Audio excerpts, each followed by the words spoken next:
എത്ര കൊയ്താനും തീരാത്ത വയലാണ് വയലാർ.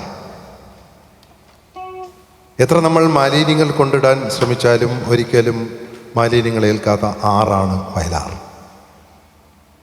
വയലാർ ദേവരാജൻ മാസ്റ്റർ എന്ന് പറയുമ്പോൾ അതൊരു വലിയ വികാരമാണ്. വളരെ വ്യക്തിപരമായതാണ്. എന്നിരുന്നാലും വ്യക്തിപരമായ കാര്യങ്ങൾ നിവർന്നു നിന്നുകൊണ്ട് പറയുക എന്നതാണ് ആർജവത്വം എന്ന് ഞാൻ വിശ്വസിക്കുന്നു. എത്രയെത്ര വയലാർ ദേവരാജൻ മാസ്റ്റർ ഗാനങ്ങളാണ് ജയേട്ടൻ നമുക്ക് നൽകിയത്. അതിൽ നിന്ന് സുന്ദരമായൊരു ഗാനം അനാച്ഛാദനം എന്ന സിനിമയിലെ ഗാനം. ഇതിലും നിലാവുണ്ട്. അതുകൊണ്ടാണ് മധുമാസ ചന്ദ്രലേഖ മടങ്ങുന്നു വെള്ളിത്തിരുന്ന് ഞാൻ പറയാൻ കാരണം ഈ പാട്ട് തന്നെ മധുചന്ദ്രികയുടേതാണ്. മധുചന്ദ്രികയുടെ ചായത്തളികയിൽ മഴവിൽ പൂങ്കൊടി ചാലിച്ചു. ആ ചങ്ങമ്പുഴയുടെ കവിത എടുത്തിട്ട് ആ കവിത ഒരു നിലാവാണ്. മധുചന്ദ്രികയുടെ ചായത്തളികയിൽ മഴവിൽക്കൊരയുടെ മുനമുക്കി എഴുതാനുരലി കൽപ്പന ദിവ്യമൊരഴകിനെ വിരകൊട് കണ്ടു ഞാൻ മധുര സ്വപ്ന ശതാവലി തീർത്തൊരുമായ ആ ലോകത്തെത്തി ഞാൻ. ആ നിലാവിനെ കൂടെ എടുത്തിട്ട് രാമൻ നായരുടെ കടയിലെ പാലും വെള്ളം പോലെയാക്കിയ പാട്ടാണ്. ഇതൊരു പാലും വെള്ളമാണ്. അതാണിപ്പോൾ പ്രിയ ഗായകൻ, ആദ്യത്തെ പി ജയചന്ദ്രൻ അവാർഡ് വാങ്ങിച്ച ഗായകൻ പാടാൻ പോകുന്നത്. തൻ്റെ ഗുരു തന്നെയായ ജയേട്ടൻ്റെ ഗാനം മധുചന്ദ്രികയുടെ ചായത്തളി.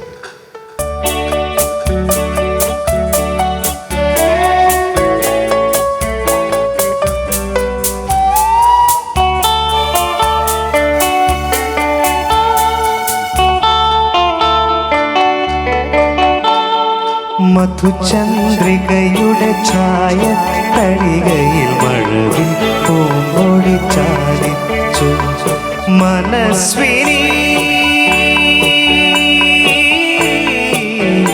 നിന്മായാരൂപം മനസ്സിൽ ഞാൻ വരച്ചു.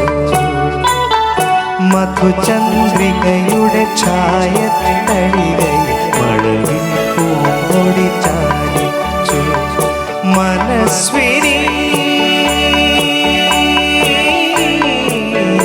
നിന്മായാരൂപം മനസ്സിൽ ഞാൻ വരച്ചു.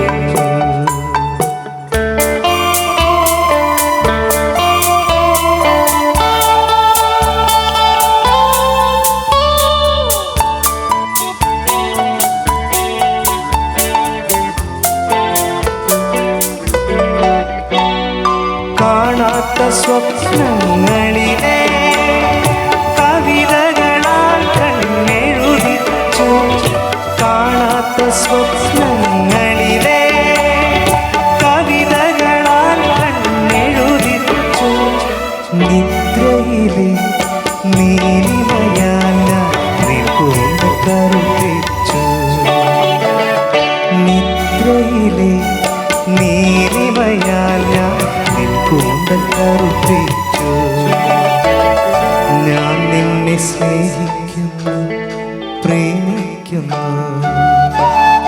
മധുചന്ദ്രികയുടെ ഛായത്തളികയിൽ മഴവിൽ പൂങ്കൊടി ചാലിച്ചു മനസ്വിനി നിന്മായാരൂപം മനസ്സിൽ ഞാൻ വരച്ചു.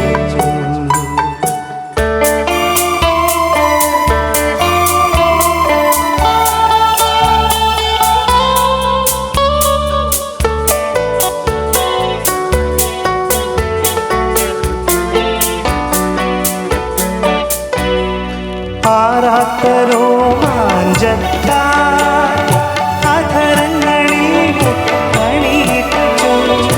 ആറാത്ത രോമാഞ്ചത്താൽ അധരങ്ങളിൽ മുത്തണിയിച്ചു. ലജ്ജയിലെ സിന്ദൂരത്താൽ നെറ്റിക്കുറി ചാലിച്ചു. ലജ്ജയിലെ സിന്ദൂരത്താൽ നെറ്റിക്കുറി ചാർത്തിച്ചു. ഞാൻ നിന്നെ സ്നേഹിക്കുന്നു, പ്രേമിക്കുന്നു. മധുചന്ദ്രികയുടെ ഛായത്തളികയിൽ മഴവിൽ പൂങ്കൊടി ചാലിച്ചു മനസ്വിനി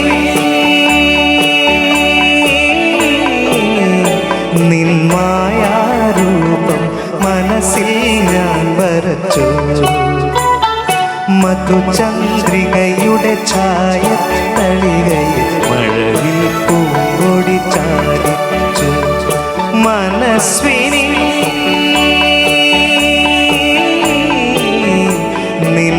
നിന്മായാരൂപം മനസ്സിൽ ഞാൻ വരച്ചു